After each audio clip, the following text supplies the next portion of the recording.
The truth is, powerful people rarely notice noise. They notice gravity. They notice presence. They notice the kind of person who walks into a room and doesn't beg to be seen, yet somehow bends the air around them. Most people think connection is built by talking more, proving more, offering more. Machiavelli would quietly shake his head at that. Power, he understood, is not drawn to desperation.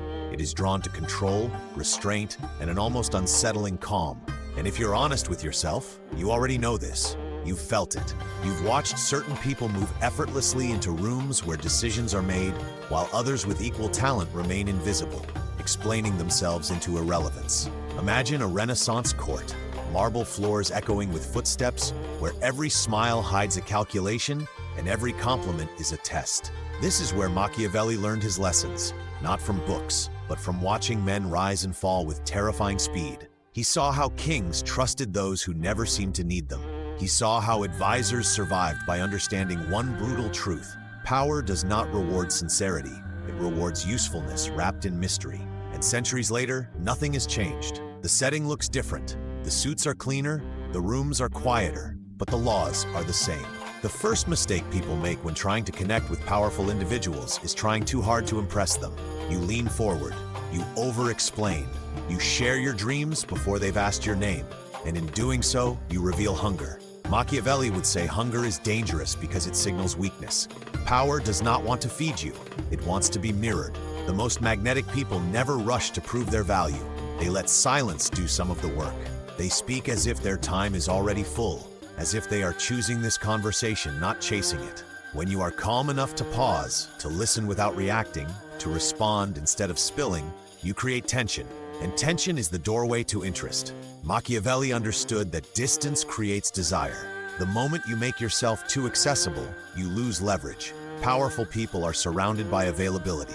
They can summon it with a text, a call, a gesture. What they cannot summon easily is someone who remains composed, slightly elusive, and internally complete. This doesn't mean arrogance. It means boundaries. It means you don't orbit their approval. You stand in your own gravity. When you leave a conversation before it collapses into small talk, when you don't linger hoping for validation, you leave behind an unanswered question. And unanswered questions are dangerous in the best way. There is also the illusion of strength, something Machiavelli prized as much as strength itself. You may not yet hold power, but you must never appear powerless. That means no complaining, no venting, no exposing your wounds to someone who hasn't earned the right to see them. Power respects resilience, not rawness. When you speak, you frame challenges as choices, not burdens. You describe obstacles as terrain you're navigating, not walls trapping you. The moment you frame yourself as a victim of circumstance, you reposition yourself beneath the very people you want to stand beside. Machiavelli warned against outshining the powerful too quickly. This is subtle, and it's where many ambitious people fail without realizing it. You think brilliance will earn admiration. Sometimes it does. More often, it breeds insecurity. Powerful individuals are human. They guard their status fiercely. If you make them feel small, even unintentionally, you become a threat. The wiser move is to make them feel central. You let your intelligence support their vision. You align your competence with their narrative. You allow them to believe they are the source, while you become the indispensable conduit. This is not submission, it is strategy.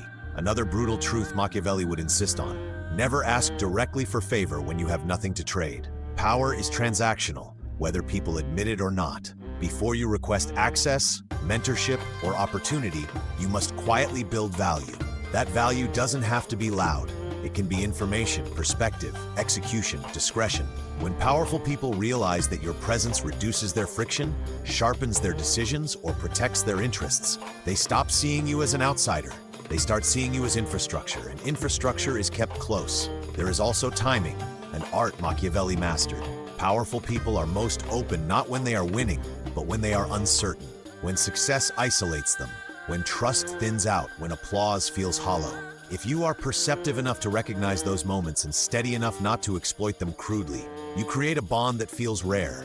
You become the calm in their storm, the one who doesn't panic, doesn't flatter, doesn't overreact, just listens, observes, and speaks with intention.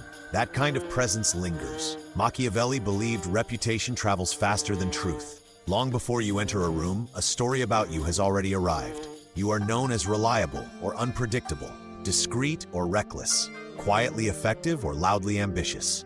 Powerful people rely on reputation because it saves them time. They cannot afford constant verification. This means every interaction matters, even the ones you think are insignificant. The assistant you dismiss today may be the gatekeeper tomorrow. The peer you underestimate may become the voice that defines you in rooms you'll never enter.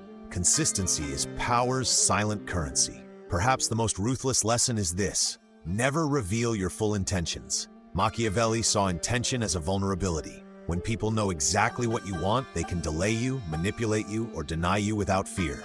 Ambiguity protects you. It allows you to adapt, to pivot, to retreat without humiliation.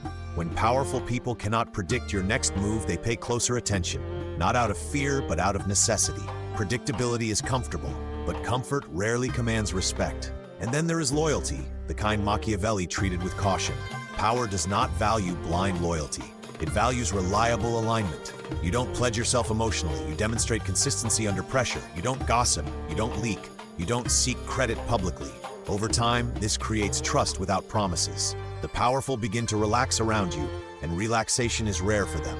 When someone powerful relaxes in your presence, you've crossed an invisible line.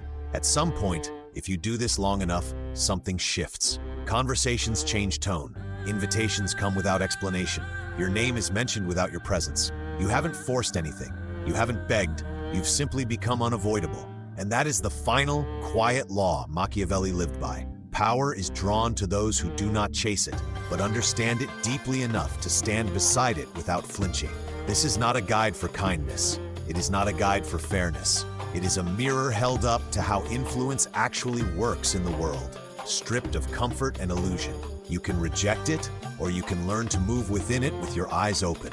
Because powerful people are not looking for friends. They are looking for forces. And the moment you stop trying to be liked and start learning how to be necessary, everything begins to change.